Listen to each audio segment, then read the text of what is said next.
Hi everybody, it's Matt Finnegan here and welcome to another X-Traders Guide. Well, this is a special, it's part 2 of the Cheltenham Festival that we've done. My guest, Andy Richmond, done a great part 1 and he's back. It's a month later. Lots of things can happen. A day's a long time in racing, but we're going to go through a recap on some of the championship races. We're going to have a look at the novice races, and if we've got time, maybe 1 or 2 of the handicaps as well. So, welcome to the show again, Andy. I should imagine you're up to your eyeballs in it. Mission control is flat out, yes, at the moment. You could say that, yes. I've been spending a lot of time watching lots of, well, not videos these days, they're not videos anymore. Sky Plus player next to me, and obviously lots of stuff online that you can watch back these days. Yeah, hopefully we can do our own little Cheltenham preview here on the X-Traders podcast. We'll whistle through the championship races. So I think there's some interesting angles into some of the non-handicaps that include all the novices races and even things like the Fox Hunters and the 4 miler, which I've already suffered one setback in, but never mind about that. And I say that I think there's a few bits and pieces that I'd like to get over about the handicaps as well, although lots of those are still very fluid at the moment. I've actually, just before we came on here, was trying to get 20 quid each way on a 50-1 chance, but unfortunately our friends at Ladbrokes declined the bet. Well, those that don't make a profit will probably be able to get on under. Yeah, possibly. I'll tell you the name of the horse. It's not 50s anymore. The name of the horse is Reggae Dancer. But I couldn't actually get on it. So never mind. We'll crack on, Matt, from there.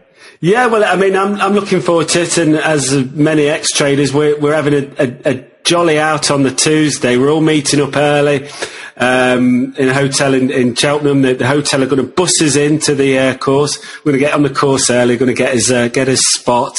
And I think there's 16 of us going. So some of them. I'll start on the Wednesday then, so you can't blame me.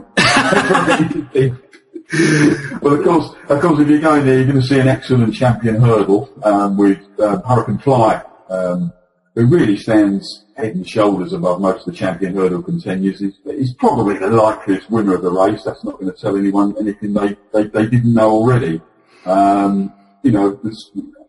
If there is any weakness in him, there's 10 of the last 16 horses have started even money or odds on in the last 10 years. Of 16 horses, just 6 of them have actually won. So he'll probably will start odds on the day, unless somebody wants to sort of get cracking in against him. I did actually manage to take a bit of 5 before this week with generous people at Hills offered that offer, which wasn't too bad. You can get an awful lot on, but thought it was worth it at the time. But my interest has been taken, Matt, in this race in the betting without Hurricane Fly market, which I think is pretty competitive, to be honest with you.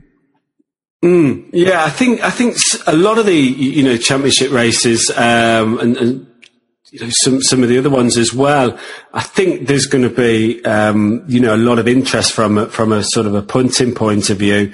In these. I mean, it is wide open once you take Hurricane Fly out. I know one of my members is personally keeping an eye on the weather to see if it's going to be above 10 degrees, because that brings binocular into the equation. If he can get a bit of warmth on his back, he's a different horse. So I think his record, when the temperature's above 10 is absolutely fantastic. So no, I've heard a lot of stuff about stats, but I've never heard that one. And some people are for them, some people are against them, some people rubbish them, some people love them. I think every time a stats horse gets beaten, the form bookites are out there saying, stats, maps, etc. I like to use a selection, and I don't go overboard about them, but there are some that do hold up pretty well at the festival from year on year. Before we actually get stuck into the champion hurdle, the one I like is, and it will affect the race later on, is horses that just fell on their last start within the last 6 years. 64 horses have actually fallen on their last start. Only 3 of those have won.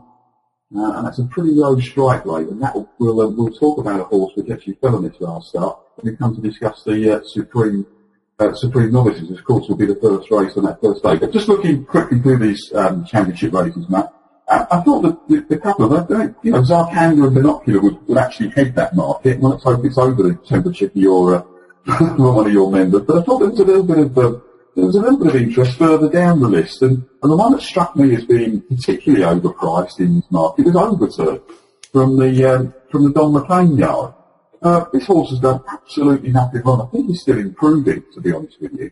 And he will go from the front. There's not that many front runners in the Champion Hurdle, and he could actually get the run of the race. And I just thought that around, without market, at one point trading around 20 to 1, and it's sort of a little bit big as well. And the other one in that market is Rock on Ruby. Everyone seems to have been focused in on Zarkanda from the Nichols yard.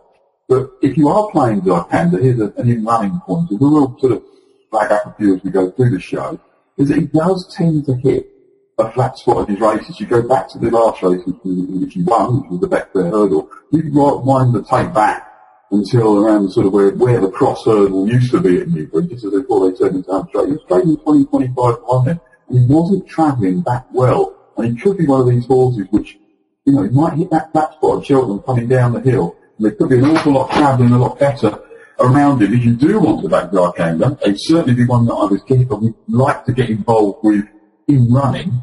But I just wonder whether there's an awful lot of value in getting involved in before, pre-race. It'd certainly be finishing. I think they'd be travelling better in the race.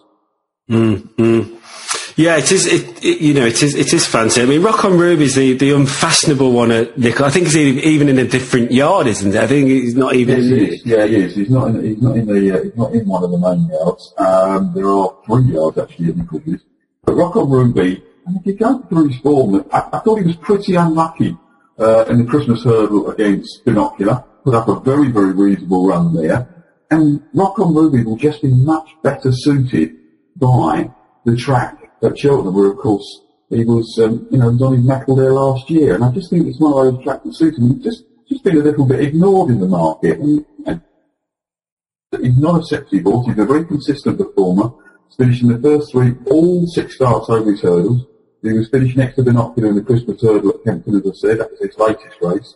And of the 2, he would be the one most inconvenienced by that nature of that Kempton course. And I think he's actually got a squeak of turning the form round with Binocular. That form, which visually was impressive up in Canton, where he stood in for his stablemate Grand Douay, it was visually impressive, but if you actually look at the time and the depth of the form of the race, it don't really amount to much. And those two are the two sort of hard knocking horses that I like in the race, probably without the favourite in that sort of market, would be Rock on Ruby and Overturn. Yeah, it's fascinating. I mean, I think for myself, I'm obviously going to be there on the day. I probably won't even have a punt in the race. Well, it is a little bit like that. I can imagine a fair few people have actually possibly trying to get against Hurricane Hurricane Fly, especially if we've had, of course, straight before that, we've got Splinter Sacra. So there's 2 short ones in the first 3 races on that day. And usually, the Supreme, which leads off the day, doesn't have a short plus favourite this year, which it had the last couple of years with Dunwoody and Q-Card, of course. And of course, we all know what happens to both those 2. They got stuck. So it'll be an interesting test, and an interesting test of the course market as well, as to what people want to do with Hurricane Fly. We don't see him that often. But when we do see him, he's pretty spectacular, and he's trained by that master of training, Willie Mullins, as well. It's an interesting race. I think I'll probably keep it out of the main market, but I'm already involved in the without market, and I shall be going for Rock on Ruby and Overturn. Overturn, if he gets away on the front, could set a few of these decent stiff bets. Wednesday then, the Champion Chase, got a very sort of similar outline, isn't it, with a striking favourite, sizing Europe, who currently trading around a sort of even money mark for this race, and that's on the back of that 15-inch beating he goes to his main rival Big Zeb at Punchestown in early February. But going on that occasion with a greatly favoured sizing in Europe, better going will suit Big Zeb, which I imagine it would be. There's not going to be an awful lot of rain forecast before then. It'll probably be the softest going that we'll have on the Tuesday, because there's water. It will get quicker throughout the week if we don't get the rain. And he's won 4 of his last 6 races. He probably holds the strongest chance of winning the 2012 champion chase. I'm not going to be telling anyone on that. The race has got very, very little strength and depth, if I'm being honest. And I think maybe a few people have possibly missed the trick not supplementing their horses here. I think if I was being brave, and I know I'm Sprinter separate, I may well have even been supplementing in here to run in this. And there are a few others as well amongst them. This may come as a surprise. I'd have had to go with Grand Cru in this race rather than trying to put him into the Gold Cup. He's certainly got enough pace to live with either over 2 miles and could outstay them at the end. Big Zeb was disappointing. He's got a lot to do to turn it round. He'd only be the 3rd horse it would be to regain his title. Moscow Flyer, of course, knows to be about 2003 and 2005. He won those 2 races. And beyond that, you're looking at horses like Finian's Rainbow, who you can see travelling, and I can see him training a little bit shorter in the run. But I'm not completely convinced about this horse and whether he has the strongest reputation and what he finds up that hill. He found little when he was beaten up the hill by Captain Chris, of course, in last year's article. And I thought he was fortunate to hang on from Gizao over 2 miles at Aintree on his very next start as well. And he just doesn't strike me as a horse with what I usually call a lot of heart. Getting into a battle against these, possibly against Sizing Europe and Big Zeb as well. And I think he could be in trouble. You might be able to trade out of this one, but it's a hard push to see Finian's Rainbow actually winning this. And beyond those 3 that we've mentioned, that's where I think people are slightly missing a trick, or some of the connections with Mr. Trick, because I think it's a pretty tough race, to be honest with you. It doesn't look a classic like the sort of the Edredon Blur renewals. I mean, what's sort of difficult here, from punters if in play of sort of taking a bigger price in and hoping to sort of trade out in running is that if Hurricane Fly, if Sizing are going to travel well throughout the race, they ain't really going to change a lot in price. No, the market's going to stay where it is. It will, obviously something's got to be running badly for it to find some sort of equilibrium. And in those 2, you have got 2 pretty strong travellers in Sizing Europe and Hurricane Fly. So that is your problem there. I'm sure there'll be plenty of people wanting to take either of them on, as there probably will be wanting the people to take Sprinter Sacre on. Yeah. And that will change through the week, won't it? Oh, absolutely. And my tip to, certainly those that have got sort of betting exchange accounts, if you do want to sort of take these, bigger prices on, the 20 to 1s and above, you're going to get at least 25 to 33% better odds on Betfair than you are with the bookmakers. What the SP goes off. If the SP goes off at 20s, 25 to 1, it's going to be 25 to 33%. That's generally the norm. I've sort of found in these sort of championship races. I think you're right there, Matt. I think at the front end of the market, there probably is not going to be, by the time you take your commission, let's use it at the top rate at 5%, there's probably not going to be an awful lot of difference. It's probably about getting money through the market in that case. But if you do fancy anything at a longer price, then yes, I would fully advise people to have a little bit of a tickle on the bigger prices, certainly on Betfair or even on Betback. I was a bit worried today when Betfair, we had 2, they call them unplanned outages. I call it down. On a day like today. So fingers crossed for next week. If you are an exchange player, and I've already done this, I would make sure that you have accounts with both Betfair and Betback, and money tucked away in both of them just in case. Yeah, without if that does happen, then that's the thing. There is one horse, if they did run it, and you might be able to do some non-run no bet. Real Dove, who is actually in the champion chase, not certain to run, he's finished in the first 3, all of his 9 chases. Negative with him if he gets to return this season after suffering a setback. He acts well on the ground, he's got festival forms with his name as well. He'd be recovered in time for Cheltenham. He's got form that suggests that he'd bustle a few of these up here. He's currently trading between 38 and 42 on Betfair. Just one of those interesting ones if you did get there, and if you could get pull a little bit of non-run and no bet in from somewhere, then it might be one of those that could be significantly shorter on the day. I'm just going to have a quick look and see where the best price non-run and no bet about Real Dove is.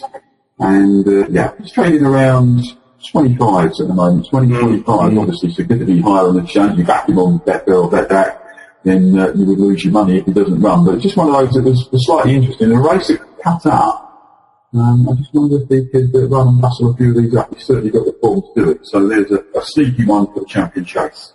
Interesting. Big books in the, we're moving on to Thursday. Can't look beyond that, surely, can we? Probably not. Probably not. Again, it's one of those markets where I think I've been looking for the without big bucks market. I mean, you've seen off, each year we seem to have a contender. Last year was the Grand Cru, which you've seen off. We saw off Punchestown in the year, in the couple of years before that. He's now won, 15 races in a row. And he heads back to Cheltenham and attempts to win his 4th world hurdle on the spin. That is going to be some record. Of course, we've had a few triple winners of the race. English Dreamer would have been the last. The 4 to 9. I say I'm not an odds-on player. Never have, never will be.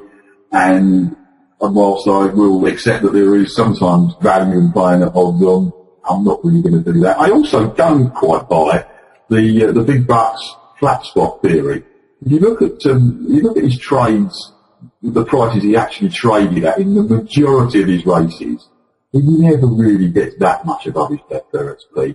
And you've got to be pretty quick to trade out, and I wouldn't really recommend that as a theory to try and do that. I think you're probably safer playing in the without big bucks market and just having a look around there. Oscar Whiskey obviously will be favourite within that market. And there's a few other horses in there. Dynasty's a nice horse, who's paid for trying to take, certainly the first time he ran against big bucks, he paid for trying to take him on. For my money, and a horse I really like, and he's an underrated horse, this horse is 1,000 Stars. Has always campaigned at the highest level. He's managed to finish in the first point all 10 of his races starts over hurdles. Certainly stayed 3 miles plus when winning a valuable grade 1 race, that was at Auteuil. And when they race at a slower pace than the 1,000 Stars is like to encounter at Cheltenham. But he did win it over 2.5 miles at Aintree, and if he stays this trip, he should finish fourth at worst in a race which he's got pretty, not much strength in depth at all. 1,000 Stars in that market without the favourite is very, very interesting. Not certain to run yet, also got a champion hurdle entry as well, so just be a little bit careful about that and make sure you use that non-runner, no voucher. And of course, it's one of the Willie Mullins team that he's got entered in that, and Murad will probably be one of the other ones. But I think 1,000 Stars could be one of the more interesting, that one, and not quite as obvious. I'd be surprised if he does run. He's not going to finish in the first 4. I've actually sort of marked that one up as well on my sort of watch list. I mean, I'm no expert. I'm a flat man myself. The Cheltenham Festival, I said this last time. What's that? What things when they just sort of don't nasty 2-year-old thing. No, I'm only kidding. I do like the flat season, but time and place for everything. We'll do our Royal Ascot preview later in the year. Well, I like to, only wait about just over a minute to lose my money instead of 3 or 4. That's always my philosophy. Once we get to the 4 miler, mate, we can wait about 10 minutes to lose your money. What I have noted, for sort of punters or traders with the big books, it's likely only to move right throughout the day, probably 4 or 5 ticks, 6, 7 maximum. What that does is actually, you can quite quickly identify the middle ground. Okay, the sort of very much. It won't move. It'll be a very, very solid and a very solid middle. Yeah. The one thing you've got to be careful with there, Matt, and it's an easy thing to try and sort of maybe scout this race and trade a couple of tips either side. You're going to have massive amounts of money to get through, and you've got to be, and obviously you've not got much idea unless you hit it at the right moment of where you are in that queue as well. So if you're going to do that and use that as a strategy, I would be pretty careful. You don't want to get left the wrong side when the race is going on. No, this what I'm talking about is from about 10 in the morning for hours before. Give yourself some time, but if it does start to move against you, and I know what you and I are always going to say, then make sure what you want your risk level to be. What's your risk level, just in case you do have to take a red book on the race? What's your risk level? And where's that set? And once it goes beyond that, be disciplined. That's the watchword of all traders, or even punters everywhere. and be disciplined and decide what you want your risk level to be if you are trading this sort of race. But I think I'll probably stay, hopefully, I mean, I'd like Big Bucks to win. I think he's a wonderful horse, and I did a piece for Racing UK at the end of last year, picking out my race of last year. It was Big Bucks grinding Grand Cru into the dust at the 2011 festival. I'm hoping you're going to be doing that the same with them all again. But like many of us, and like I can still manage to trade and punt as much as I do. I can still love to watch a race and just enjoy it for what it is. And I would like to see Big Bucks make history and become the four-time winner of the Ladbrokes World Hurdle. Yeah, absolutely. And just sort of, I've marked this as an ATM, through sort of just trading this tight range. That this race, the 4, 5, 6 hours prior to sort of, getting through to the live shows will actually pay for my whole Cheltenham, betting, wise. I do it every year, find pick one of the short prices. The one that I feel that's going to have, the least amount of that real strength and no volatility in it is just it's not going to move. We all know that, and if you can get enough money through the market, that it's a very good and solid strategy. I wouldn't provide so that you just want to make sure that if it does move against you, you've got an exit strategy. Absolutely, and I wouldn't advise it, for novice traders or anything like that. I've been doing these markets for a decade now, and I'm experienced in doing it in these big championship races. Whether it be sort of Cheltenham Festival or Royal Ascot. So I wouldn't advise if you're new into sort of trading the race, and not to sort of attempt that, because you're probably not going to sort of actually identify the middle ground of where the market is just keeps returning to. And if you can't do that, if you can't identify that, then certainly stay out of the market. Well, that leads us on to the big one, Corto. I'm sure you're going to be talking about this tomorrow, because it is having a gallop. Yeah, it certainly is. For anybody who sort of picks this up, if you've got this up by, I presume you'll have this up tomorrow morning or sort of lunchtime tomorrow, Matt. Yeah, he's going to be galloping on Racing UK tomorrow from Wincanton, 5:30 to 6:30. The gallop's going to take place. We're doing an hour-long gallop, but we're not quite sure of the time yet. I'll be on the programme with Chris Dixon presenting. Alex Steedman is actually down there on the course with all the ladies. There won't be a decision made on his actual participation in the Betfair Gold Cup until Monday. That's what the Nichols camp is saying today. But he's going to go up tomorrow. Don't worry if you haven't got an UK subscription, because it is a preview. So from 5:30 to 6:30 tomorrow. It will actually be free to air. So just go on and put channel 432 it is on Sky. I don't know what it is on the cable services, but it's definitely 432 on Sky. It's free to air. You can creep in the 540 from air as well if you want to watch that. But it will be on. So that's all been there. There was even a slight scare about Long Run the other day as well, when a couple of the leading bookmakers actually took their prices down overnight, which was a little bit worrying. And I was also sat in front of the Betfair screen when the whole lay side, or people wishing to back, if you get it that way round, disappeared, which was slightly worrying. But there was nobody wanting to back it. It was just wiped off the board, and that got a little bit worrying. But that soon, the market equilibrium soon returned. It'll be a great shame if Corto Star doesn't run. I hope he does. I've got my doubts about both of them. I mean, Corto possibly on age, although I don't think you can take him as a standard horse, shall we say.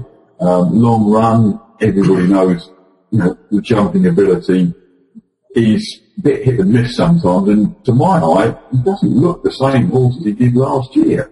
It's very, very flat, and as we all know, a lot of these championship races can take an awful lot out of the horse. I mean, we discussed this before, Matt, that we are getting this year, we've got all 4 defending champions returning to try and retain their crowns. I wonder how many are going to repeat that fact. I think the Long Run would be the one that I would probably be the keenest to take on. And I think there are a couple in the field which are mildly interesting. If they, a couple of them will get a run, and I'm not sure if one of them they're going to be brave enough to run. But obviously the picture is further clouded by Grand Cru, which won't be a decision made until Tuesday on that. So the whole picture is a little bit cloudy, but to pull the crowd apart, I would be under 2 to 1. I would definitely be a layer of long run. I think that is probably my way into the race. If you're not a layer, and lots of people aren't, then again, there are markets without long run and auto style at the front end of the market. I think that's a decent way of getting involved, and one that I could see running a decent race and finishing, which would only need to finish in the first 5, is a horse I really love, and I really want to see it. I want to see it run in the Grand National. It's a horse called Midnight Chase. He's the most consistent chaser, trained by Neil Mulholland, who's never trained Cheltenham Festival winner, but has plenty of experience, and the yard is coming into a little bit better form than it's been in for the rest of the year. The Midnight Chase, for those seen him, has plenty of positive experience at Brusby Park in his profile. His chase record, I'll just read it through for you. It's just the 6 runs he's had there. It reads 3-1-1-5-1. It's pretty impressive, and of course he won the Argento Chase there last night with a good front running display. Now he could be pressured up front this time, but he does stay on. He does get a little bit outpaced. I saw Ruby Wolf talking on an excellent RUK preview earlier on, and the point that Ruby made was that he's possibly not a true Grade 1 horse, and that he might get outpaced at some point in the race. But that happened last year, but he did stay on again to take fifth. I think he's a better horse this year. And in the market without the front 2, I think, you're betting him to get in the first 5. And I think that's quite a reasonable bet from a horse who has got an awful lot of course experience. And I always like that. That at the moment, you can gobble up around 11-2, 5-1. Paddy Power and Cora are both got that market. And Grand Cru is, of course, still in that market. So if you take that out, you're sitting on quite a nice little bet. Yeah. Yeah, interesting. It's absolutely fascinating, and I've been, and Simon will be pleased, and I'm going to give it. He's got this, Simon, from Proform. We both use this software, and he's posted up, in the members there, a sort of a Cheltenham sort of filter. Well, I've filtered it out, and for over the last 5 seasons, I think that was the 5 seasons that he's been doing it. I think since 2007, and this is what I've got it down. What I've got it down to is the on the Betfair SPs, the profit is 254 points. 254 points up. Return on investment 114.22%. But significantly, the profit to SP is just under 100 points as well. So it's not like it's a negative SP, etc., etc. So I've manipulated his work. I'm going to send it back to him so he can give it to all the Pro4 members, and we can see it like for like if they want to. But I've sort of just gone through his methods and just used a little bit of my.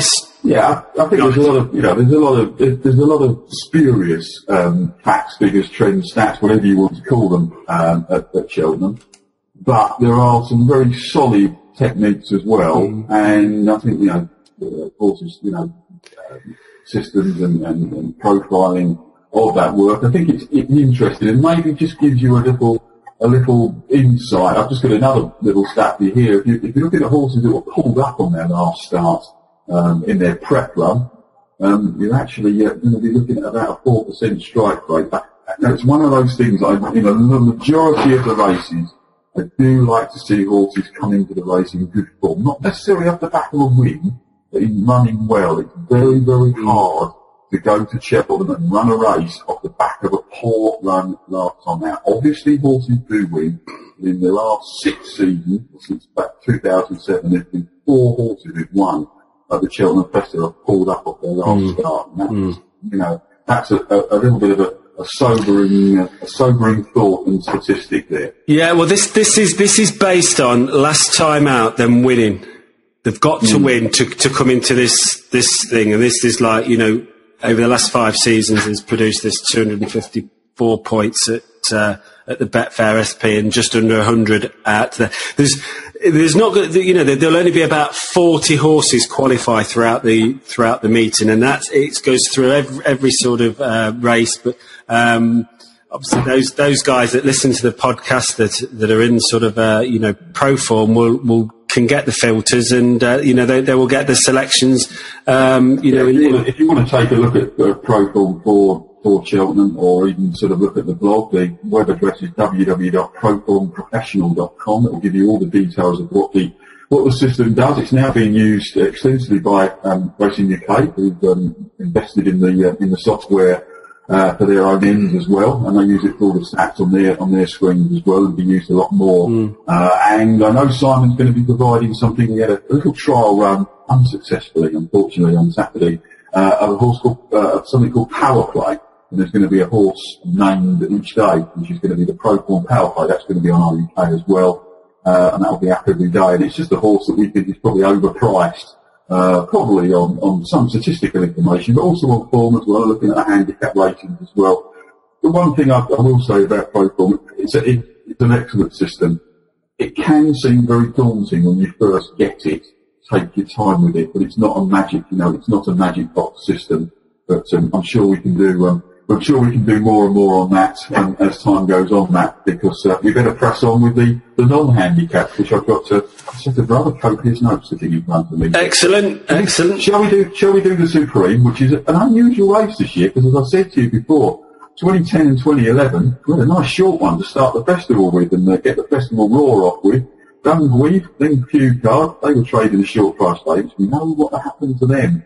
But this year, we've got about 6 horses, as I currently look at the market, and I'll be fair, and I won't use Betfair markets all the time.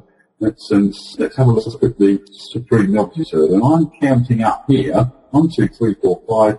Well, I can count just about 6 horses, which are in single figures at the moment, and they all likely to run. So we've got Darlene, Steps to Freedom, Galileo's Choice, Simmons Nash's Midnight Game, and Montbazon, which are all in single figures. Now, Darlene's an interesting one, because he's been incredibly well backed, certainly in the past week, from Nicky Hampton's stable, whereas the JP McManus colours, and I'm probably sure that JP's money has had a little bit to do with this. I think there's been a story going around of the copious amounts of festival previews that we have now, that JP has indeed had a few quid on this. Because few quid is more than you and I's few quid. But, of course, we've got to remember what we were talking about. Would you want to back a horse who had an absolutely crashing fall in that hurdle at Newbury last time out? It was travelling very, very well. It appeared to be running a race which I would have thought would take him close to a mark of 150 in that contest, which was won by Zarkanda, of course, who we spoke about earlier, his third favourite for the champion hurdle. But I'm not convinced that a fall is the best preparation for an attempt at a Grade 1 race at Cheltenham. And although Darlene has halved in price since that run, I'm afraid he's one that I'm not saying I would lay him, I would rather back something else in the race, given that preparation, Matt. Is it going to be is it going to be a talking horse? It's all ifs and buts, isn't it? Would he have won? Go back and watch the race, make your own mind up. It probably would have gone very, very close. But is that the best? Is that the best preparation? And I think there are equally some other horses in this race which have had, stack up quite well against him. Look at the Steps to Freedom, who's been near the top of the market since a narrow victory over Prospect World at Cheltenham. That was in early November. Usual preparation, because he actually hasn't run since that time, which again, if you are following the stats slavishly, and I probably wouldn't in this case, is that had been off the course probably too long a time. He's got all the qualities you look for in a top novice, and hails from Jesse Harrington's yard, which has been in good form this season, and they've got a proven record of preparing festival winners, and he probably looks to my mind, the chief Irish challenger, but it's quite a long time to have been off the course, and he will actually be breaking one of the stats, which I did notice earlier on today, that I think it's the last 12 winners of the Spring Novice Hurdle have all run within the last 45 days. I think he's been off the course some 126 days, if my mathematics is right, by the time you get to the festival. So there's question marks against the front two in the betting. And to be honest with you, Matt, I could probably find question marks against all of them. It's a very, very open race to start the festival with. Simmons and Ashes from the McLean stable is well thought of. Some people think he's rather slow. I've even heard him described one preview that I attended as a slow boat, or a bit of a yak. I'm not sure I'd go that far, because I quite like to own one quite like that, because I don't think he's that bad. His form actually stacks up quite well. But he did, again, this is the negative again, did get beaten 16 and 18 and a half lengths in the Cheltenham Aintree Championship bumpers last year. You're thinking, was that really up to scratch? And the Cheltenham bumper last year has not really, produced that many winners, to be honest with you, or that many decent horses this year. The two that took my eye were very much Midnight Game from the Willie Mullins yard. It was a 5-year-old by Monsieur, same sire, of course, as Hurricane Fly. And this would be, he's won the race twice before, and just looks a horse to be better on spring ground. He's around sort of 9-10 to 1. I've actually had a double those odds about a month or so ago, which is not too bad. And the other one from a yard which, I flagged up on Twitter as being overpriced for the top trainer was Alan King's yard. He actually goes through he hasn't got quite the superstars, but he's got some mighty solid chances. And Mon Bazon, if you go through his form, has been good, and he's got that sort of steady, gradual improvement, and he might just be a little bit under the radar. I just think he's one of those interesting horses that in the race against the ones at the front end of the market, and they stack up just as well, and they're double the price. And both Midnight Game and Mon Bazon are pretty strong travellers, although I would say in this race there are a number. There could be an awful lot coming down that hill. It could be could be going awful well. All of them, all the front 4, 5, 6 in the betting. There's not one that you look at them and you think, they've hit flat spots in their races. They've all travelled notably well in their race. If there was one at a very big price, 25s around that, is Vulcanite from the Charlie Longson yard. I've heard Paddy Brennan actually speak glowingly about him, and they seemingly think that they've got the tactics wrong a couple of times in this one. Obviously, as everybody knows, that Charlie Longson yard is one of the up-and-coming yards of the year. I think that might be one of the more interesting prices, but if I had to nail the colours to the front end of the market, I'd be looking to back Midnight Game and Mon Bazon against the other 3 or 4 at the front end of the market. I've noted one. It won I think they won a couple of Sundays in Ireland, a race in Ireland, and the magic sign are half the price of some of the bookmakers, and that's Agent Archie. They only go 16 to 1. You can get 33s on it. So, that's... Yeah, it's another Donald McLean horse, isn't it? Agent Archie. Yeah, it has actually run notably well. I just looking away to my left here, my trainer files that I've got, and see what Donald said about him. Yeah, I did think he looked to my mind, he looked a real Aintree horse. But he was a very useful middle distance handicapper on the flat, and he seems to have really enjoyed his jumping, and looks like he might stay a little bit further as well. And as I say, it's often a good pointer when Ladbrokes, from certain stables at least, are shorted, and you can still get Agent Archie around and getting 33 in some places. Yeah, I think it's over 50s. 50s on Betfair, but obviously you're not going to have that no run and no bet. But just got to make sure that he's running. If you're trading in the race and you like bigger priced horses, Noel Mead's Dylan Ross go back and watch a few of his races. He travels notably well in his races. I'm not sure there's an awful lot at the end of the races. I've seen him find absolutely nothing after hitting the fronts. Probably a little bit too soon against Midnight Game. But he's around, when I looked, 38, 40. Even if you're getting out at half the price, I'm sure he's going to enjoy the big field and the fast pace. 40 even at half could provide you a little fun back to lane proposition in this race. I mean, I'm there on the day, and it's fascinating. I mean, at the end of the day, is if you can find the winner of this race, it sort of sets you up for the week, because you're going to have pretty much a free tilt at the race. What next? And what next have you got on your list? I suppose. I mean, let's flow through the non-championship, but the very good sort of novice, non-handicap, and that sort of area very quickly. Arkle. Well, we've seen much debate and conjecture about where the Pedlar's Cross Willie wanted, and in the end it was a wanted. He's going to go for the juicer now, and I'm not particularly convinced about him in that race either. But the Arkle, of course, really does look there to bear down to a head-to-head, probably, between Alperoff and the aforementioned Sprinter Sacra. Now, everyone will point to Sprinter Sacra. I mean, of course, that last run was superb, and he's the aeroplane machine and various other descriptive words about him. People point to him not coming up the hill last year. He's had everybody knows he's had a wind operation since then, and he's had 3 very impressive rounds of jumping on flat tracks. Again, it's a race.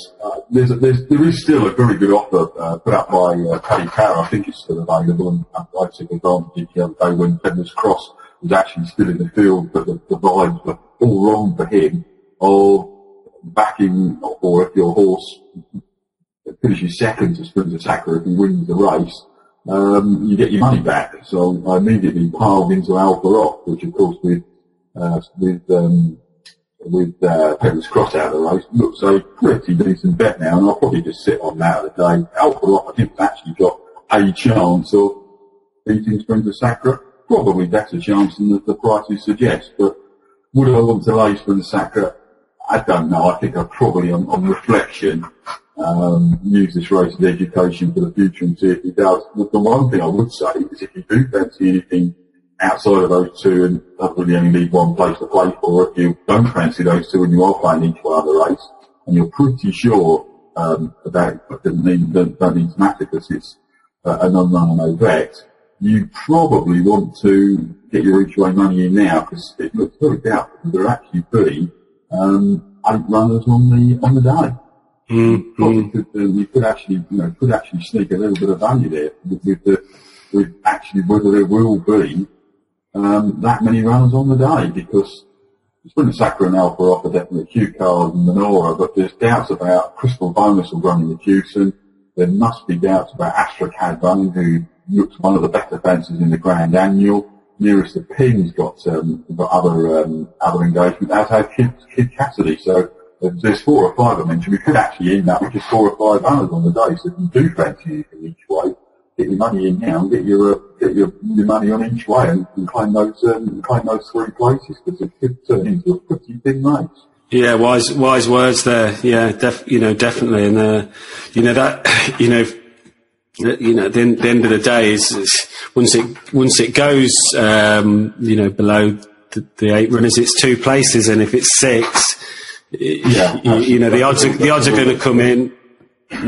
Yeah. That's a little bit hard. As I say, I've taken advantage of the Paddy Power offer. If it's still there, I think Alperoff is a good bet. I've never been convinced. The Q Card and the Nora, neither of their jumping convinces me. Q Card doesn't convince me with Joe Tizard on, and never does. They look hesitant and jumping sometimes. That's Joe, not the horse anymore. No, I just don't think he gives him any confidence at all. And Menora's had his problems over the years, and certainly this year as well, and I don't think he's the most fluent jumper either.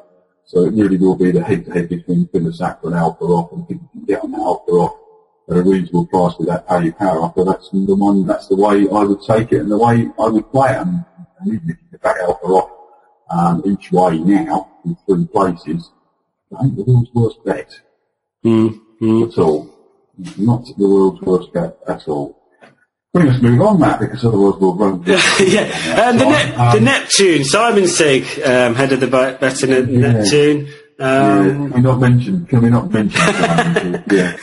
I've literally backed him with the wrong race. I still think he'll travel. There's absolutely I don't think there's any mileage in backing him for this race now, even if Boston Bob goes elsewhere, which looks like the Boston Bob is going to run in the Albert Bartlett, which is very good, because I have backed him for that, and I think he's my sort of novice really to look out for. I can't wait for this horse to go to Boston Bob.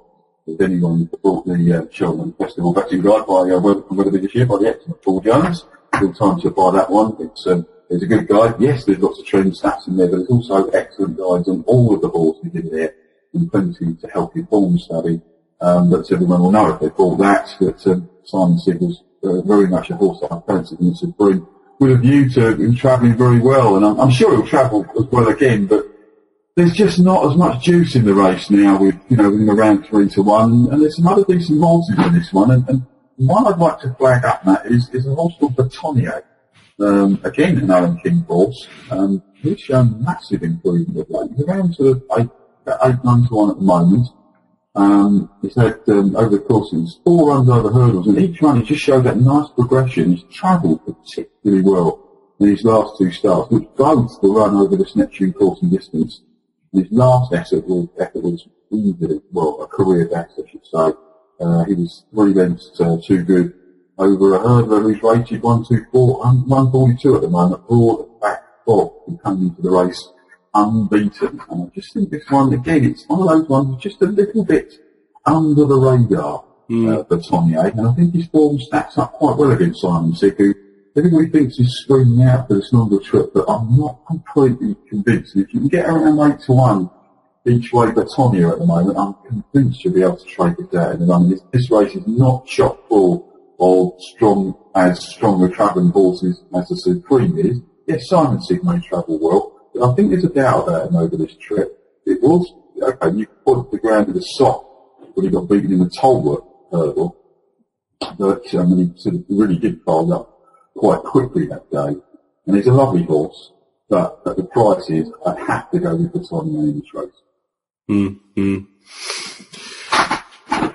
Grand Cru then, Bobsworth. Right, okay, Grand Cru. Well, I hope they run him here and not in the Gold Cup, because that will certainly help with my chase bet. And I think it's the right race to run him in. But of course, he did win the Cheltenham, which some people will take this as gospel, but he hasn't. No winner of the Cheltenham has got any chance in this at all. And it's just one of those funny little stats. I'd like to see them running at a shorter trip first and just sort of bring him up in distance gradually, even though he was a stayer over hurdles. That's just a personal opinion. I think they might have missed a trick and not sort of supplementing for a few other races, because he does travel well throughout his race and he doesn't look to need this trip. Bobsworth, as I understand it, and he didn't look too good going right-handed last time out, and I understand there's some relatively good, very good authority, but he didn't score that well this week at home either, and his jumping is still a little bit sticky. And of course today, you mentioned at the top of the show, we've had a week's a long time in racing, and today, and probably even a few hours are now, had a scare with Invictus this morning, who looks like he could well miss the race as well from the Alan King yard. It's a great shame, because I thought he had a really good chance of running really, really well in this race. But never fear, the long-term fancy is still there. First Lieutenant. I've liked this horse for an awful long time. He's run very, very well this season. I've seen nothing towards my opinion. If Grand Cru goes, I think the First Lieutenant will give him a really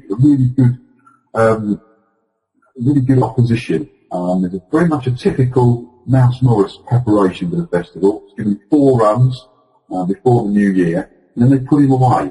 Kept him very, very quiet. And if you look back at First Lieutenant's form, it's very much the pattern he followed with when he won the Neptune hurdle last year. 4 quick runs, then put him away. He really enjoyed the ground as well. And just taking a look at the prices there, he's around 11 to 2, 6 to 1. Now his owner mate, Sir Deschamps, has been well back for this race as well. But to me, First Lieutenant looks a really likely type in this race. I don't think he'll be that price come the day.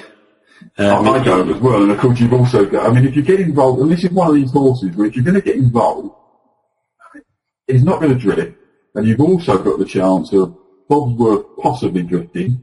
Sir Deschamps, they might change their mind and go back to the juice, and I understand that they won't do that, and they will run both the Dickinstown horses here. And you've also got the advantage of the possibility that Grand Cru may drop out of the race and go to the Gold Cup. So of course that's what you really want to happen there, because that will obviously shave a fair bit out of the prices. And at the moment it's taking up around a 2 to 1 chance. It's taking up 33% of the book at the moment. So obviously that would shave your price on First Lieutenant. So that's the one way of using that non-runner, no bet tactic or advantage in a very, very positive way. If you fancied anything in this race, get involved now, because that 11 to 2, 6 to 1 will not be there if, when, or does, John Krug comes out of the race. And First Lieutenant looks to have been given a typical preparation from a man who I've got an enormous amount of respect for, Mouse Morris, who will really know this. And of course, First Lieutenant has got Cheltenham Festival form as well, which I really do like. And I think he's got a strong selection at around 6 to 1. To say you won't be getting that price on the day. The final race on the Wednesday looks as open as I've ever sort of seen it. You know, my favourite race of the festival, the Champion Bumper, because there's I'm only kidding. There's no hurdles. It is a race that I've actually over the years I've done. You know, traditionally well over the years. You know, with this, but this is you know, very, very sort of open. This one is. It's an incredibly open race this year. So I'm not going to, I wouldn't go smashing into. I wouldn't go smashing into anything particularly. There's been some impressive performances this year. Amongst them, takingly, were New Year's Eve winning for John Ferguson at Market Raisin, just about 2 or 3 weeks ago. Royal Guardsman, who won at Ascot for Colin Tizard. They were both 2 impressive performances on this side of the Irish Sea, and of course the Irish will have plenty of ammunition to throw at this, and Willie Mullins is usually the man to follow in, or he has been in the most recent years. But of the 19 runners, the Brits are fighting back. I think we're only 14-5 down at the moment. This is very much, if you want to get involved, please do. I should probably have a couple of modest, and they will be incredibly modest investments in them, but I certainly won't be going mad in that. The horses that have taken the eye this year, that have been Royal Guardsman and New Year's Eve, have been the 2 that have really sort of looked at and gone, wow, at longer prices, Sir Johnson is worth having a look at. But the only thing I would say about the favourite Moscow Manon will be ridden by a lad who, you know, although the horse travels well in these races, he hasn't ridden around Cheltenham and he's very, very inexperienced. And do I want someone on a favourite like that? I'm not completely convinced. So, again, jockeys there I should be taking a decent look at, but the 2 that have impressed me have been Royal Guardsman and New Year's Eve, but it might be a race I should be getting heavily involved in that at all. No, you know, if even not from a punting point of view, but certainly, you know, you've got to be filling your notebooks, because as I say, it hasn't worked out. It hasn't worked out in terms of winners coming out of it for this year. It hasn't worked out incredibly well. In fact, the Aintree bump I think has probably worked out even better than that. But I just take a little bit of care. Just take a little bit of care with it, and just see how it goes. Actually, if you just give me a couple of minutes while I'm clicking away desperately on the computer here, I can actually tell you, courtesy, this is how quickly I can do these things. The champion, let's bring up last year's champion bumper. I'm just taking a look at the race on Proform here as we speak. I can actually tell you how many. Should be able to tell you how many of the horses came out of that and how they've done this year. Just a quick look at the total. It's actually turned out a little bit better now. There's one, I think, in terms of individual winners, we've probably only had about 4 or 5. The best have come out of them. The horse called Dark Glacier. He's only really one up at Weatherby in Newcastle. Cinders and Ashes, of course, ran in the race last year, but there hasn't really been an awful lot that's come out of it. Called Cheltenham, Destroyer Deployed, and Alt Charlie in his 3rd. He's probably about the one who's won some races in the national third. It hasn't worked out brilliantly, that race, and I think the Entry bumper was probably a little bit better last year. So, yeah, take a look at it, but I won't be getting heavily involved in the day. I've given you the couple that caught the eye, should I say. Yeah, it is so open. Last flat jockey to win at the festival. Was it in the bumper? Jamie Spencer. Pizarro. Yeah, 2002. That would have been very controversial decision when he beat Ryan Stone Cowboy. That's right. Should have been reversed. Although possibly Johnny Murta should have won in the 2005 Stayers Hurdle, which would have been done then when he got beaten on Golden Cross by My Way to Soldier.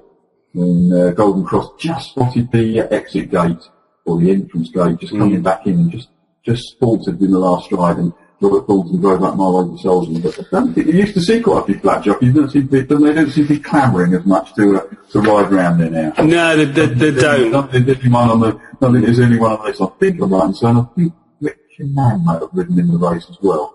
But there certainly wasn't anyone last year who was in that race. But there you go.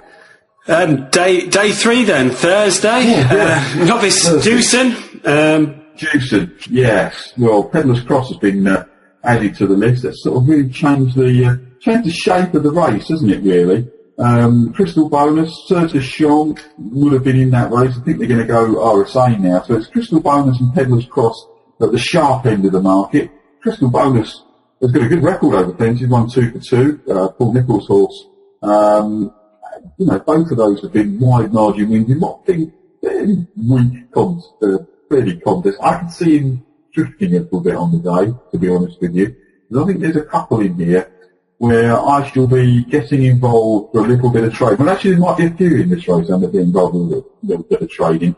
4 Non-Stop is one of the horses that I definitely think will trade a bigger price in running. He hits enormous flat spots in his races. And again, I'm not convinced he's completely up to this class, but I may well take a position before the race with a view to backing him in the race. I might actually lay him first, but I'm pretty sure I'll be able to get out of 4 Non-Stop because the way the race will develop and his run style, it might not be for everyone because you're going to probably have to take a position around 6-7 to 1, but I should probably take a relatively lumpy position on 4 Non-Stop with a view to trading him out during the race. And there are a couple of horses in here, again like the 2 novice races, we're just bubbling under. Champion Court and Solix.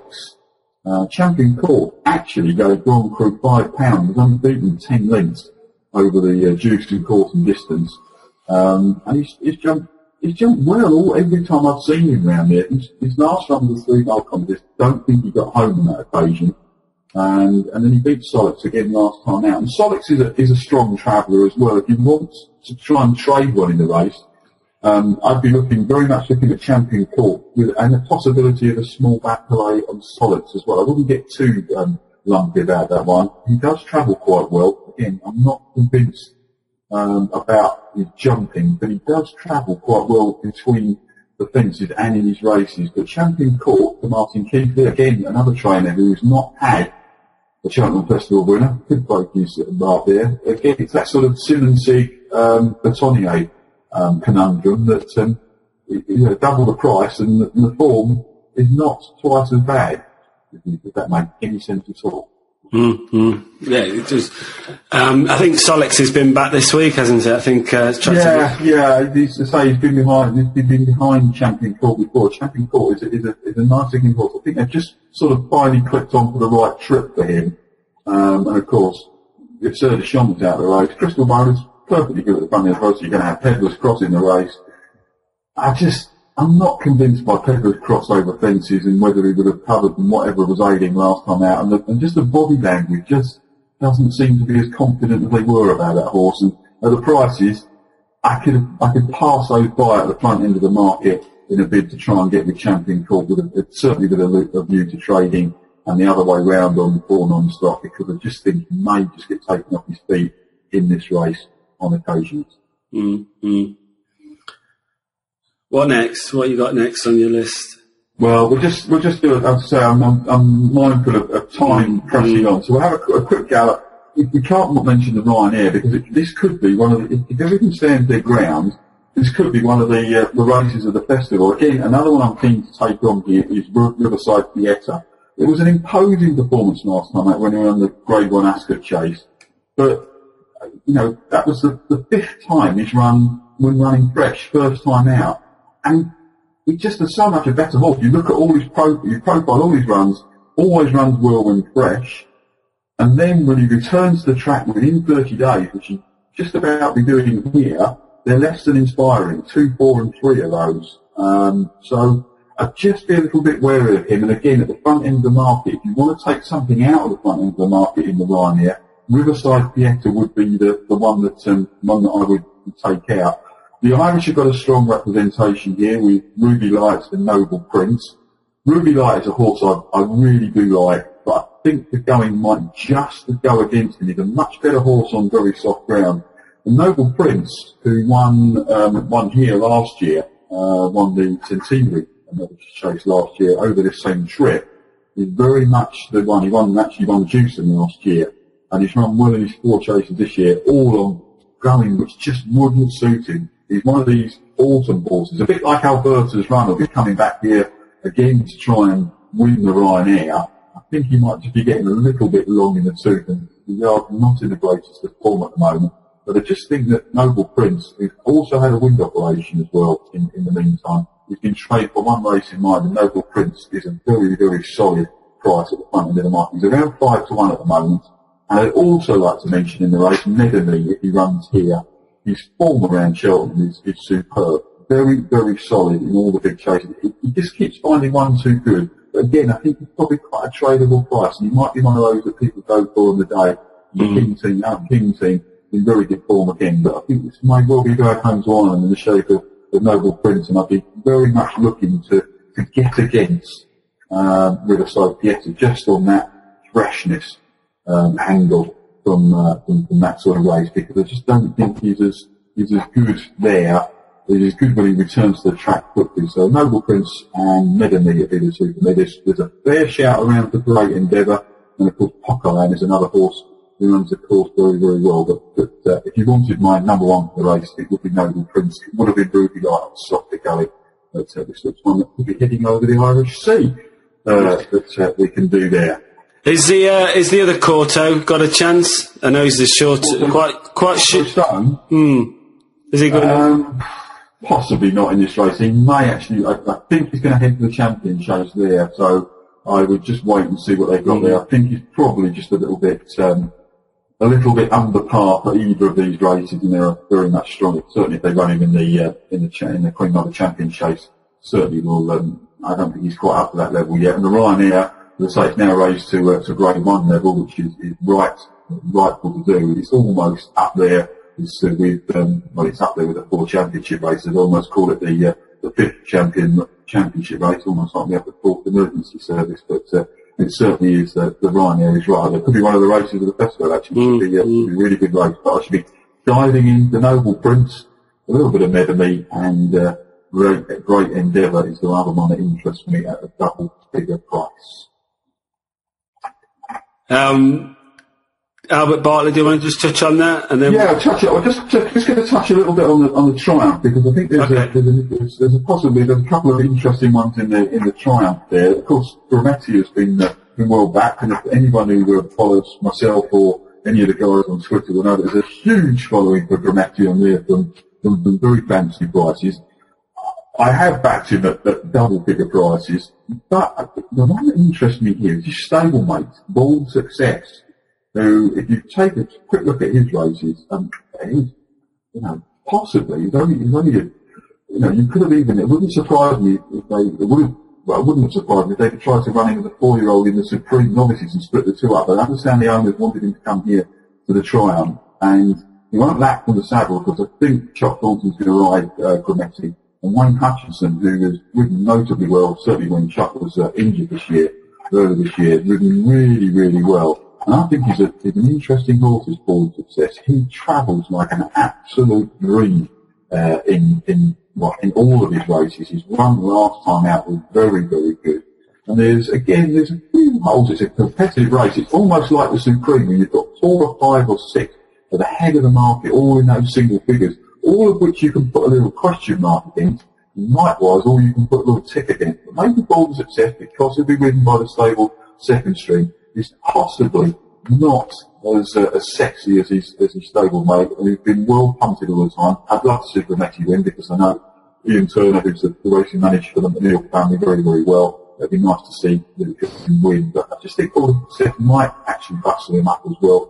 And he could be travelling pretty well coming down the hill, and he's got a strong back today for me, Bald Success. I'm also really, really interested in this race. If there is one at a longer price over from Ireland, and again, it's one of those, you're taking a little bit of a chance, horses, is a horse called Hizamat, The blinkers obviously worked first time out on that. He's around 14, 16 to 1.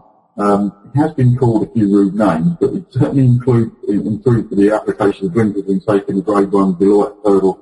That was in very convincing fashion, and if the blinkers work for the second time, I think he's the one that I'd be looking to trade at, certainly trade, and I wouldn't be getting too greedy, but I think it's certainly travel coming down the hill, and sort of 14, 16 to 1, you don't need to be too greedy to at least get your stakes back or to get something out of the race. In the back, trained by Gordon Elliott, would be the one that's at a bigger price, and he's certainly quite interesting in that race. Yeah, I mean, it's, fascinating race. Again, it's one of those, if you can get the winner of this or the winner of the Supreme, it sort of covers it. It's going to set you up for the day, isn't it, Matt? Those sorts of things. But again, talking about punting discipline, don't despair if things go wrong in the first race. Then, there are a lot of races that, it's not more about the next race. Maybe sometimes it's better to take a pull and just, take a few deep breaths for a while. Likewise, don't pile into everything on the first day. I mean, I've been a bookmaker at Cheltenham and worked on the rails there as well. I've seen people skint after the first race on the first day. Not a good way to be. No matter how strongly you feel about something in the first, I would suggest it's probably not the best thing to do. It's certainly not the way I should be punting or approaching the festival. Just a couple of other sort of touch on the Albert Bartlett. It looks like Boston Bob is going to definitely go there. Out of all the novice hurdles that I want to sort of see, he's certainly the one that impresses me the most. I'm actually glad they've gone for this race, and I can't wait to see him over fences next year. He really does look to have improved. He's probably a little bit of a skinny price now for a lot of people, but Boston Bob would be my pick of the novices. And I can't let the Fox Hunters go without giving it a quick mention.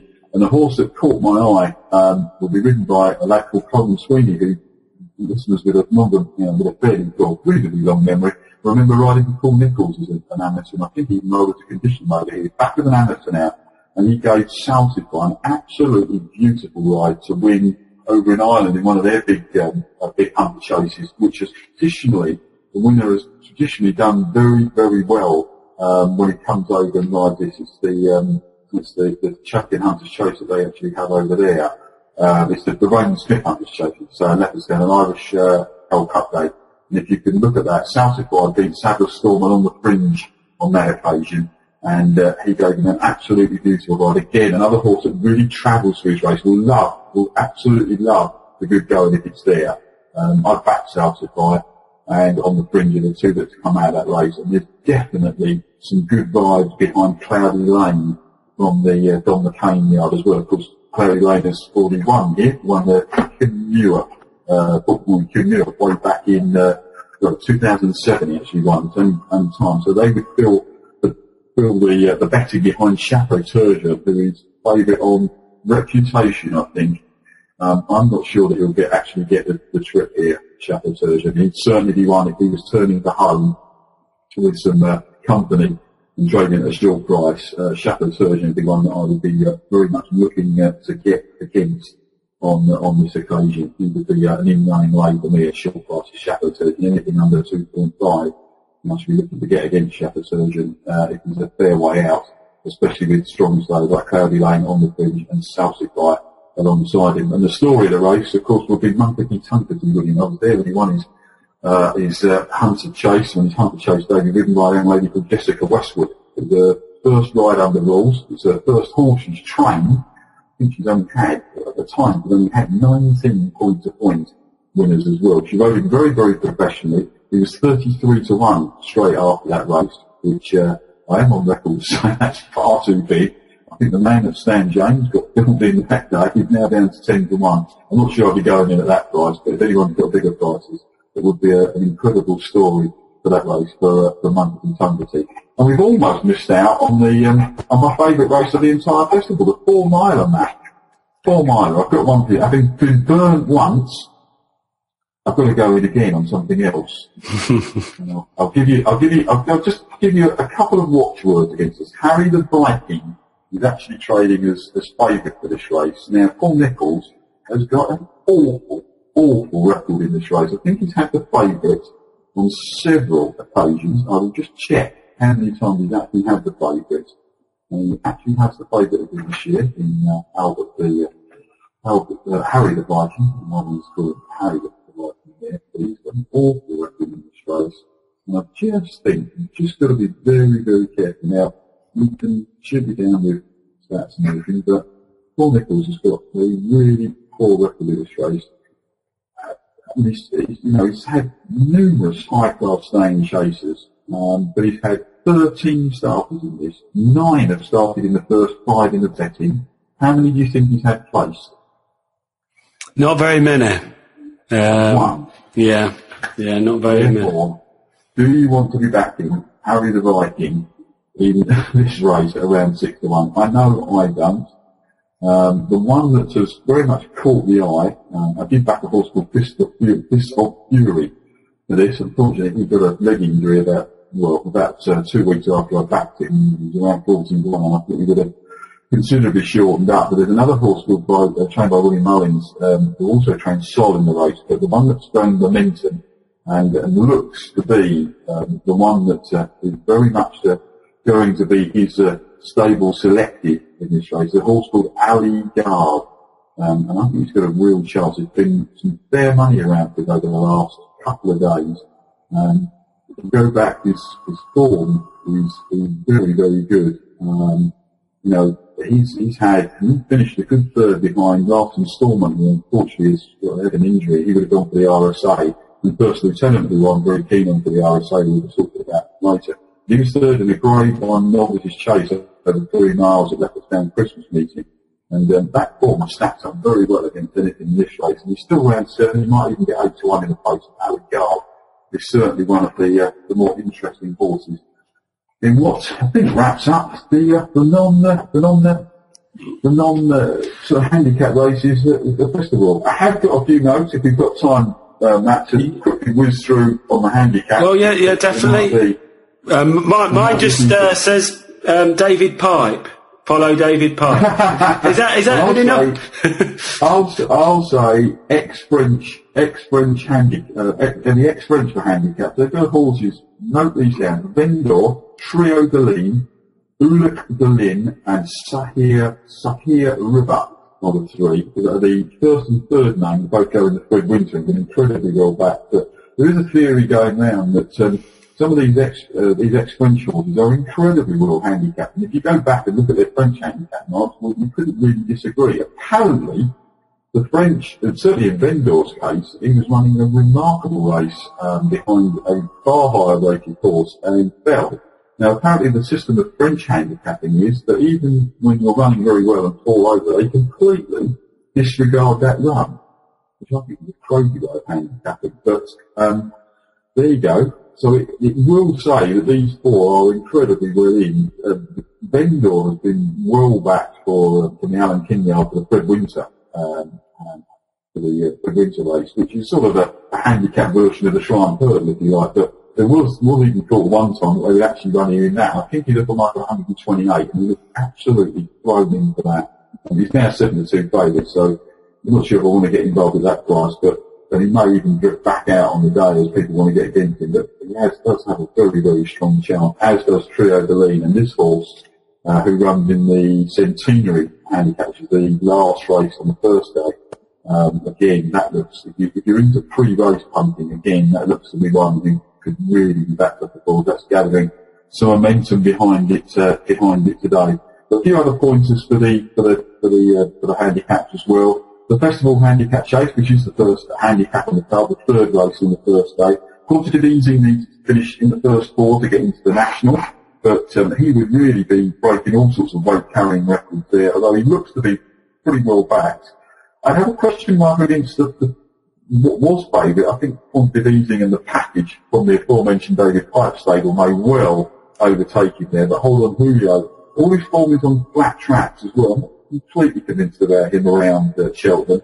And the other interesting one, which will be a very emotional winner, would be Chalamour Dew, the back to way possible. Been getting better and better with each run. And the way I say it's emotional, but it's shown by Nick Gifford, of course, his father Jeff Shadid passed away earlier on this year. So that's a few interesting ones there. The Centenary Handicap, which is the final handicap on the first day for novices, will be one of the stories of the season. If Hunt Ball can win this. He won his first race, Matt, off a mark of 69. He's now rated 142. He's won 6 of his 7 races this year, of course. And he just sort of, that he will come across Trio de Lean. I've also picked up some good vibes in this race for a horse called Going Wrong from the 30 Murphy yard, and he should be well respected with all his handicappers when it comes to the Cheltenham time, or 30 time, as I always call it. There's a couple of others in there as well for the traders amongst you. Vino Grillo always travels well, for huge question marks about what he finds. And another horse which I could put in the Hunt Ball camp, Quincy the Picton, another fast improver. He may not get into that race as well. Quick word on the Coral Cup. And it's really a stat. It's not a race I've got involved in yet, Matt. But the Irish have an incredibly strong record from what is in percentage terms, a small representation. And if you are backing 2 or 3 in the race, which the tactic that I use quite often, especially at the prices you're going to get at the festival, I'd very much make sure that I had at least one Irish horse on my side. That would be one watch there. The Potence, again, that's another very tricky race. One of the few races in the festival where it pays to have one of the older horses on your side. I think it's one of the toughest races at the fest, but don't be put off by the older horses in the Potence. Of course, we'll see Buena Vista, who's part of the furniture at Cheltenham. He'll be going for a remarkable hat trick in this race. And you've been backed again. You mentioned David Pipe. Well, there's another Pipe horse. I think this is his 8th festival in a row that he would have run at. And I've had a little puppet horse called Son of Vic in this, which is a Paul Nichols horse, which he switched back from chasing to doing his hurdles mark. And it's quite an interesting tactic. He's still around the 11-12 to 1 mark for the Potence.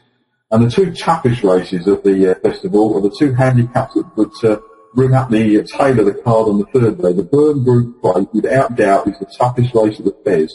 If there's a race to go and have a cup of tea, or a pint, or whatever your tipper is, this is one for it, because I think we've had a double figure prize winner, well, since I can blooming well remember. It's certainly not one for Irish horses. I think they've won it for about 20 odd years. And the Kinmure Fort Morgan, which brings up the handicap for amateur riders on the last day, on the 3rd day, is another poor race for the Irish chasers. I'm quite keen on the Irish handicap hurdlers. I'm not so keen on their chasers. That's the ones that I'm not so keen on. In that Kinmure Fort Morgan, again, it's amateur riders.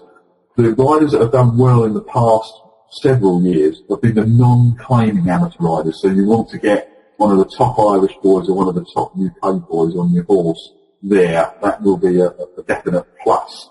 A definite plus for that. And the only other thing I'll say about the handicaps that I'm involved in, it's one of my favourite races, and it's very sad. It's always the last race of the festival. We've got to wait another year, another 365 days of the year. But it's the 27th race of the festival, the Grand Annual. Pass on a good word for Kumba Schwa in this race. He'll run in blinkers for the first time over the fence. He used to run them on the flat as well. It's a good race for novices as well, the Grand Annual. At the race, and you should probably always keep a Nicky Henderson horse on your side, because the race is named in memory of his father.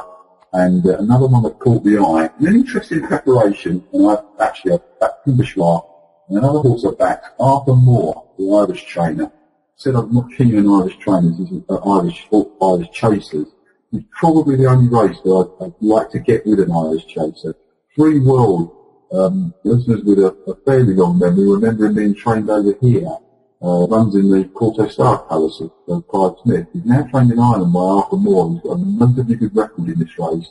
I've had a little bit on at 25. He's still around 20s, and he could be nibbled out on the day. And I've seen some very big gambles on Arthur Moore horses in the Grand Annual on that last day. But that is about it for the handicaps, Matt. Excellent. Well, so colours to the mast. What's your best bet at the festival for the listeners? My colours to the mast.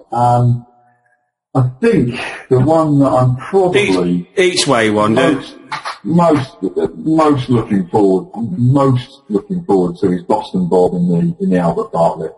I really do like this horse. As a horse to trade, I think I'm looking forward to Border Success in the Triumph Hurdle. I've not seen many horses travel as well as that, and I'd also add in Noble Prince in the Ryanair with an absolutely rock solid chance at Windhoek. The ground will be absolutely perfect, and he absolutely loves the course. I will, of course, be hopefully tweeting throughout the week if I get time. No, I will be. I'll be tweeting through the week if anybody wants to follow me. I think most people know my handle by now, but for those listeners who don't and do want to follow, it's @ sign Bickley14, that's Bickley 14 in numerals. And it's only the place where I used to live, and our old house door number, anybody's asking. And that's where we were. But I will probably put a few bits and pieces up there, and we'll put a few bits and pieces up on the Proform blog as well, www.proformprofessional.com, and you can find the blog from there, and there'll be some stats and facts and figures and some in-running plays, and if you've got RUK, the Power Play will be appearing on there every single day, each and every day of the festival. Mm-hmm. And if you go to my blog, Pro Trader Tip, you'll be able to get the prices, the 10 a.m. price, the midday price, and the SP and the in-running prices of all the races last year. So you can see those, and I've sort of marked them up whether they steamed or drifted through the day as well. So you can sort of see, if you want a quick sort of scan over the winners without sort of piling through, obviously, the Betfair stuff. I just mark the prices up, and it's also got what they traded low in running as well, and the Supreme Novices. I think 3 horses traded below 150s. If we have a race like that to start with, the in-running players are going to get their fingers back. But there's not many races at Cheltenham that just sort of note that is that if you're going to be laying the field, it's no good laying below sort of 150 because you're not They don't go. It's far more. People need to remember this is the most competitive meeting of the year, and you think you need to just throttle back on where prices have traded in the year, and you won't get as many. You don't get as much deep pricing as you do because it is competitive. There's a lot of liquidity in the market, and just be careful. If you haven't played in running before, I'm not convinced that this is really the time to start. Stick with your methods and experiment at other times. But enjoy all 27 races at the Cheltenham Festival. Bring it on is what I can't wait. I think this is about my, certainly about the 40th one I've probably really taken a lot of notice of. I think from the age of 10 I've been heavily involved, relatively heavily involved, but certainly the last sort of say, but like yourself, Matt, the last 10 or 12 years, it's the real Olympics of the year. I'm certainly having a few days off after the festival, although I'm actually appearing in RUK on the Saturday after the festival. I don't know what stage I should be in, do not know. And it's a black card at Kempton. That's right, doesn't it? Yeah, it does. Well, I mean, it's been excellent as always. We've sold out our workshop in April, which is good. So I'm hoping that'll be a good day, an interactive day. I hate just standing there talking to people because there is no right answer, but I'm sure we'll be doing more of those. You did put the details up. If anyone's got any questions, then by all means contact me via the if you want to, at Bickley14 is the handle. And I'm too happy to answer any questions that people have, and I'll be tweeting on there regularly for the festival. Only remains for me to say, Matt, thank you very much for your time. Hope everybody enjoys it, and have a safe and very profitable festival. Yeah, cheers, Andy. Well, an extended edition of the X-Traders Guide. So much to go through. We've got 4 days of the festival, 27 races, so many permutations and that. And like I say is, my sort of, last words on this is, at the end of the day, the fun with this is sometimes picking your own winners. If you can find the winners, it's so difficult anyway to find those winners. Andy's come up with, some great angles of how the markets have shaped, and sort of mark your card from there. Use your own sort of knowledge, but have the fun. That's the whole idea is going through and trying to find an angle for yourself, one that sort of stands out. Because if you do pick that winner, you're going to have far more fun than just following the odd tips. So that's my advice. Is something like this is where you get so many big prize winners in so much competitive racing. The experts, the pundits, they don't know any more than you, because it is so open. There's so many horses with chances and that's my sort of view on it. Like I mentioned at the top of the show, if you're going to go for a bigger price, leave it to sort of near the race, and you're going to get 25, 33% at least on Betfair, bigger on horses that are sort of 20 plus in with the bookmakers and that. So for that reason, again, you could find that you're on a horse that's 25 SP, you're on over 50s, 60.